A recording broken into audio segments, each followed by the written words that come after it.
Right now at noon, the House is gearing up for a big vote in the coming days on the Epstein files. Why one Epstein survivor is telling CBS News it is so important for the DOJ to release those files. Plus, the future of Wisconsin's rural schools, what state lawmakers are trying to accomplish. This is News 3 Now at noon.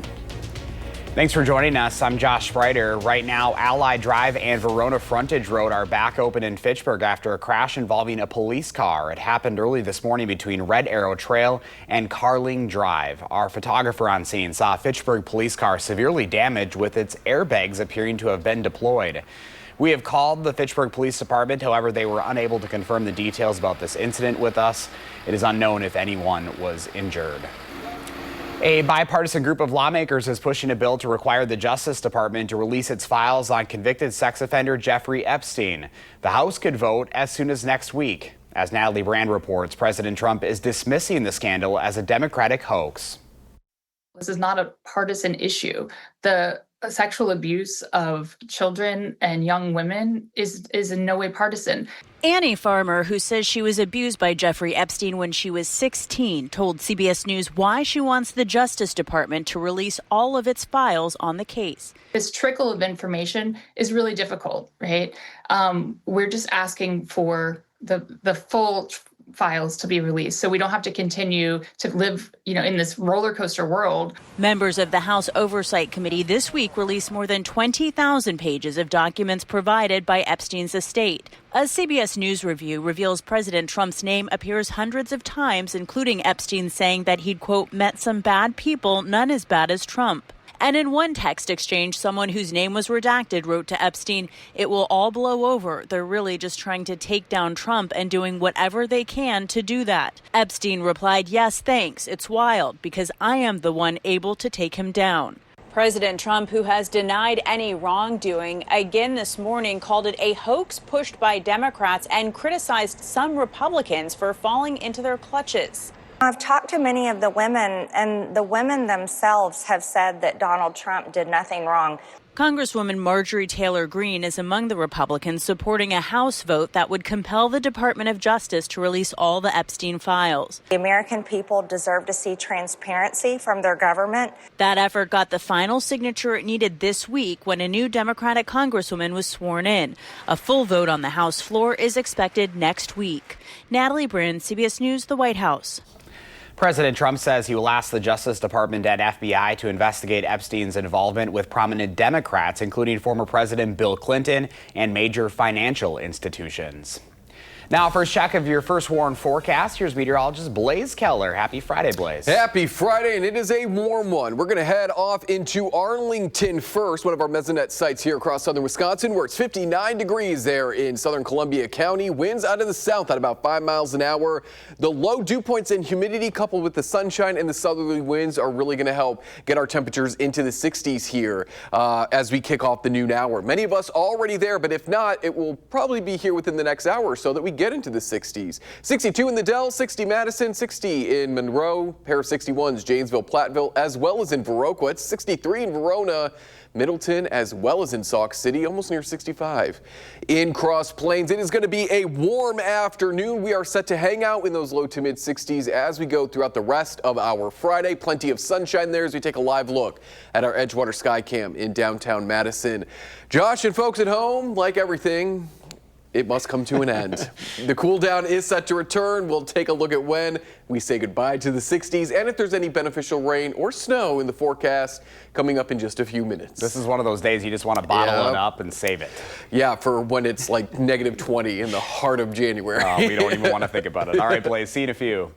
Wisconsin public school districts face a double challenge, declining enrollment and relying more on asking taxpayers for more money. Lawmakers at the Capitol are working on solutions. They passed 6 new bills through committee that would incentivize school districts to consolidate. Since revenue limits stopped adjusting to inflation in 2009, more districts turned to referendums than ever before just to fund operations. The new legislation includes a study on district boundaries and revenue limits, grade sharing incentives between districts, and a consolidation payout increase of more than 1,000% above current state requirements. We are trying to provide some tools districts can use that might help them. People are a little nervous about letting go of that or maybe joining in with somebody else, the district next door. Democrats on the Assembly Education Committee argue the legislature should provide funding to eliminate the need for district mergers. The bill will now head to the Rules Committee, which could vote on it as soon as next week. Right now, the Evers administration is launching new online tools to make it easier and faster to start a licensed or certified child care program. The governor says these updates cut license processing times nearly in half and help prospective providers navigate regulations step by step. This comes as part of a broader effort by Governor Evers to strengthen the state's child care industry. Other initiatives include direct payments to providers, bigger subsidies for new families, and programs to expand access to care that's more affordable. The Goodman Community Center is gearing up to begin accepting food donations this weekend for the Thanksgiving Basket Drive. For the 37th year, they're lifting up local residents and preparing a traditional holiday meal. News 3 Now was once again a proud sponsor of the event. I was there on News 3 Now this morning to help them get an early start. We have a little surprise for you this morning. Oh my gosh. I want to bring in our general manager, Scott Chastain. Scott, good to see you. Welcome to the 608. Absolutely. No, it's great to be on the morning show. What do you have right here? Well, to help kick everything off tomorrow, we from WISC and News 3 Now, we wanted to kick everything off with a $1,500 donation to the Goodman Center for what you guys do. So. Okay. Thank you so much. Thank you. This is such a help. In addition to the food, the funds that y'all and the community give, they go to buy things like the non-perishable stuff, the milk, the eggs, the butter, and of course, filling in any gaps that come in. So this matters so much. Thank you. We could not do this without the support of you all and other businesses and other people in the community who really care. So since our donation this morning, the Goodman Center is now up to more than $3,200 raised so far today. We have a link for financial contributions posted right now on channel3000.com. So here's what's needed for the Thanksgiving Basket Drive. This year, the center registered 4,000 families in record time, representing more than 25,000 residents in Dane County. That includes 10,000 children. Again, you have from tomorrow through next Friday, November 21st, to donate all this food. Coming up next on News 3 Now at noon, why thousands of power banks and charging stands are being recalled, plus how much more money you'll be able to contribute to your retirement account next year.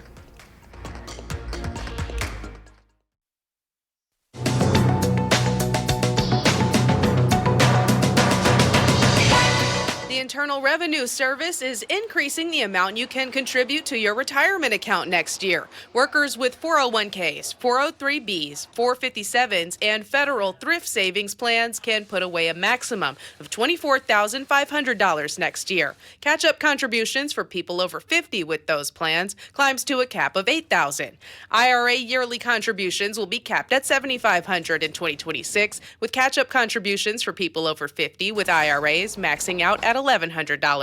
More than 85,000 Belkin brand power banks and charging stands have been recalled in the U.S. and Canada because they could overheat and pose a potential fire hazard. According to the Consumer Product Safety Commission, at least 16 fires have been linked to the products worldwide, with reports of 2 minor burns and property damage totaling more than $37,000. Consumers are urged to stop using the chargers and contact Belkin for a refund.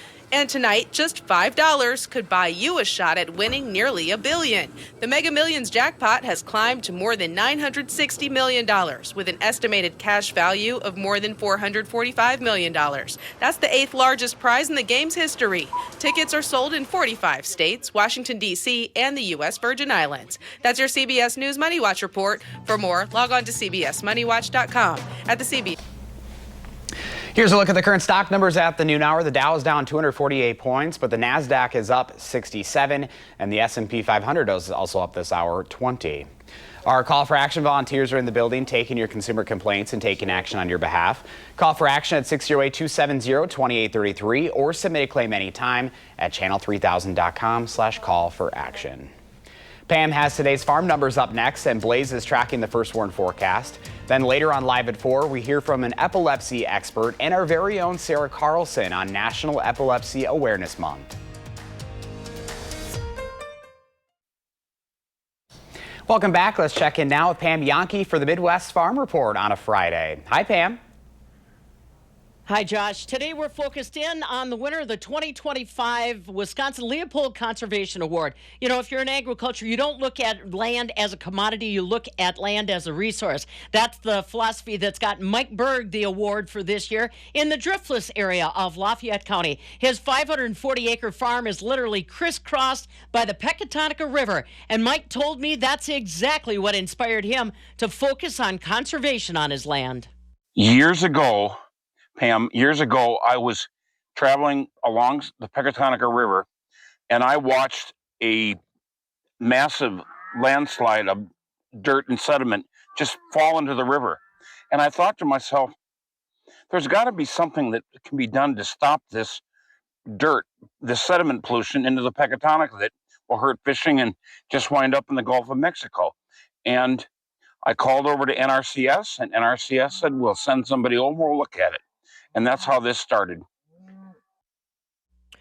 Mike has spent a lot of time and energy making sure that conservation practices are in place to protect that. Almost a mile of riverbank with riprap that he installed in 2020 with more than 200 loads of specialized breaker rock that were put down, then covered with dirt and reseeded to make sure they're infiltrating any silt that would be going through. Plus, he and his wife Diane have planted more than 25,000 pine and walnut trees on 75 acres of marginal farmland to keep soil in place.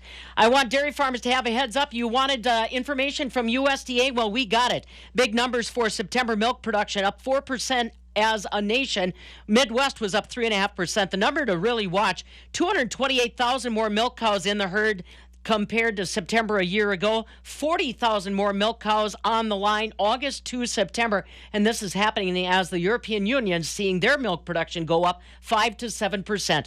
All of us working toward the same world marketplace. So I'm afraid that we are going to have a difficult first quarter 2026 with this kind of milk production outlook and global tension. Let's talk about the markets on the midday in Chicago. Like I said, not a lot. Everybody's still trying to get their bearings with new information rolling into the marketplace. The barrel cheese today dropped 1/4 cent at 164 1/4. 40-pound block cheese was up 1/4 at 155 1/2. The AA butter 5 1/4 cents higher today at 155 1/4 per pound. Josh, a lot of the reason why we're seeing that milk production escalate like we are, there's some major dairy processing facilities that have been finished, drawing more cows to places like Kansas, Georgia, Texas, and Idaho, right around those processing facilities. So that is part of the reason why we're seeing those milk cow numbers go up as precipitously as they have, at least in that September report. And we're going to get our October report real short here, too. I see you've got your green and gold on today, hoping for a little bit of a better weekend out of the Packers, Pam. Oh, I sincerely, I will be ornery on Monday if that does not happen. Well, we don't want that, so we better get a win on Sunday, Pam. Go Pack, go. We'll see you next week. Go Pack. Thanks. Time now for your certified most accurate forecast with First Warn meteorologist Blaze Keller. Hi, Blaze. Hello. If you are staying home this weekend to cheer on the Packers or the Badgers, it is going to be a pleasant weekend, all things considered. Saturday is going to be warm. Sunday will cool on down. The next chance for rain, or at the very least a rain-snow mix, arrives Monday night into Tuesday. So whether you're going to be traveling or staying home this weekend, it is looking pretty pleasant. A high-pressure system will be moving on in after a cold front passes there as we go into Saturday. Winds will turn out of the northwest as we go throughout Saturday. We maybe squeeze out a shower or two. Not looking too impressive. I would say the better chance is going to be off towards the northeast, say Green Bay or further north and east into the UP or at the very least Door County. But these northwesterly winds will start to move in that cooler air as we go into Sunday. Still expecting 60s on Saturday. Sunday we will be a bit more breezy, still sunny, but definitely cooler. We're out of the 60s and back into the 40s, and that high pressure system will keep us in the 40s as we go into Monday as well. Starting later Monday, we'll increase that cloud cover because here's our next round of rain and possibly some snow depending on when the system moves on through parts of the Midwest. It's looking to be later Monday into Tuesday, so as temperatures drop, we'll likely see that rain turn over to, at the very least, a light rain-snow mix, and then we'll continue to watch as that tapers off going into Tuesday. not anticipating a lot in the way of accumulations. The system continues to be a little bit too far south in terms of really bringing us measurable snow or at the very least measurable rain. If we look at rain chances over the next 7 days in terms of totals, we still haven't gotten to that ½ an inch mark. We're still at about ¼ of an inch or less. So we'll continue to look at it. It's not something that is screaming to me a big impressive snowstorm, maybe an inch or less, at least for now, because we have been so warm. We will be warm in the days leading up to this rain-snow mix. So a lot of this, like the last time we got snow, is going to melt. But what we really do need is either a big snow to then melt or heavy rain, because from the start of the month through today's date, and we're nearly halfway through the month, most of Wisconsin has picked up anywhere between 2 and about 5% of their normal rainfall over these last 14 days. It's only across eastern and southern parts of the state that we get that 5 to about 25% of our normal rainfall over the last 2 weeks. So what has that led to? The expansion of the drought. Now about 40% of the state, give or take, is underneath moderate drought conditions, still holding on to that 1% of Wisconsin underneath severe drought conditions. Locally, that would be parts of Greene as well as Lafayette counties. We also find another patch of that off into northwestern parts of the state. It is that point of the year that we really don't see a whole lot of heavy rain, but we can if a system comes out of the south, and until the ground really thaws on, or freezes, I should say, at least some of that moisture will get back into the ground. If you are heading off to Indiana on Saturday or New York on Sunday, conditions don't look too bad for Indiana on Saturday. Probably going to be pretty quiet there out in New York on Sunday as well. Back at home, though, we will see that rain-snow mix moving in Monday into Tuesday. And then again, as we go into Thursday and Friday of next week, another chance for rain. And with that possibility of snow, Josh, there Monday and Tuesday, we're in the 40s. So a lot of that snow is going to melt or probably turn right back over to rain. I'm just focused on the 60s right now. I know. Yeah, enjoy it. It's gone on Sunday. All right, Blaze, thank you. Up next at noon, I sit down with Madison Magazine for a look into the area's growing food and dining scene and what to expect.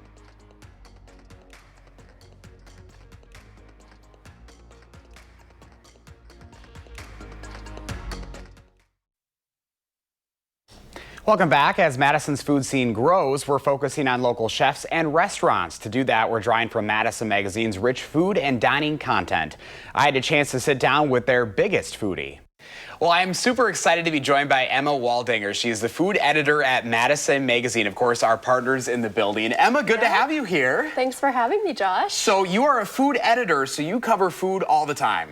I do cover food all the time. So my job is essentially to curate all of the food coverage we have in Madison Magazine. So every time you read a restaurant feature, you read about a certain dish in Madison, I'm the person calling the shots on that behind the scenes. And there certainly is no shortage of food-loving folks here in the 608. Oh, absolutely. And especially here in Madison, I think we are so fortunate to have this incredible system of farmers and restaurateurs and chefs, and everyone involved in the system just wants to make it super vibrant and wonderful for diners in Madison. So something we're really excited about here on News 3 Now at noon is we're going to partner up with you guys a little bit more to focus on local, because there's so much to celebrate here. There is, absolutely. We have everything from fabulous cheese to fabulous Chinese food. You know, what is it like for you to be able to cover food through and through every single day?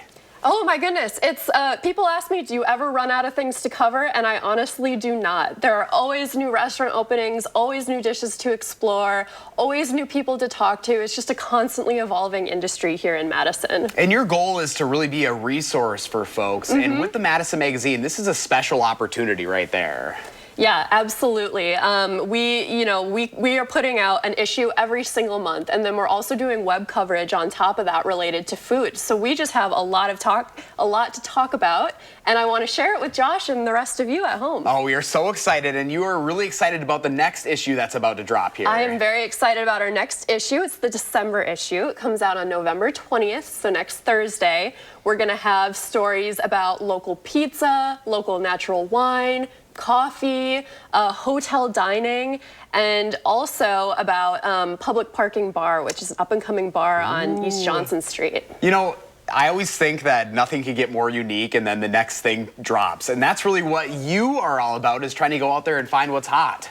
Yeah, absolutely. That's my job. I have to go out to eat, which sounds like a wonderful time, doesn't it? It's awesome. But then there's a lot of hard work behind the scenes to make sure we're telling everyone's story accurately, and we're keeping up on the trends, and we're keeping everyone at home informed. Oh, we're super excited to work with you a little bit more, Emma. Thank you so much for joining us here on News 3 Now. We appreciate it. Thank you, Josh. Here's Blaze with the final check. And we are looking at a very pleasant end to the work week, into those 60s, not only for Friday, but Saturday as well. If you're staying home and cheering on the Badgers or the Packers this weekend, it'll be warm Saturday, a little bit cooler on Sunday, but both days should be dry with more rain chances next week. All right, Blaze. Thanks for watching. We're back at 4 and always on at channel3000.com.